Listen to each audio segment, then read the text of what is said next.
بسم اللہ الرحمن الرحیم۔ پہلے وضو سے نماز پڑھے بغیر دوبارہ وضو کرنا مکروہ ہے۔ سوال: اگر کسی شخص کو غسل جنابت کی حاجت نہیں ہے، یعنی وہ پاک ہے، وہ صرف نہاتا ہے، ظاہر ہے نہانے میں اس کا جسم سر سے لے کر پیر تک بھیگے گا، اس صورت میں وہ شخص بغیر وضو کے نماز پڑھ سکتا ہے یا نہیں؟ یاد رہے کہ وہ شخص صرف نہایا ہے، اس نے نہ نہانے سے پہلے اور نہ ہی نہانے کے بعد وضو بنایا ہے، لیکن سر سے پیر تک پانی ضرور بہایا ہے۔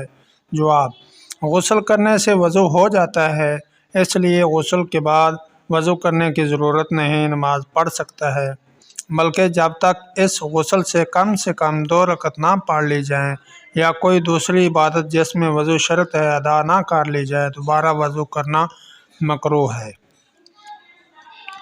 کیا وضو میں آزاد ہونے کی ترتیب ضروری ہے؟ سوال: وضو کے دوران اگر کوئی چیز مثلا ناک میں پانی ڈالنا بھول جائیں اور پھر آخر میں یا پیر دھونے سے پہلے 3 مرتبہ ناک میں پانی ڈال لیں تو وضو ہو جائے گا؟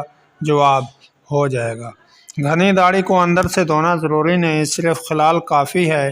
سوال: کیا وضو کرتے وقت 3 دفعہ منہ دھونے کے بعد داڑھی کو اندر سے باہر سے تر کرنے کے لیے بار بار ہاتھوں میں پانی لے کر دھونا ضروری ہے؟ جواب: داڑھی اگر گھنی ہو کہ اندر کی جلد نظر نہ آئے تو اس کو اوپر سے دھونا فرض ہے اور اس کا خلال کرنا سنت ہے، اور اگر ہلکی ہو تو پوری داڑھی کو پانی سے تر کرنا ضروری ہے۔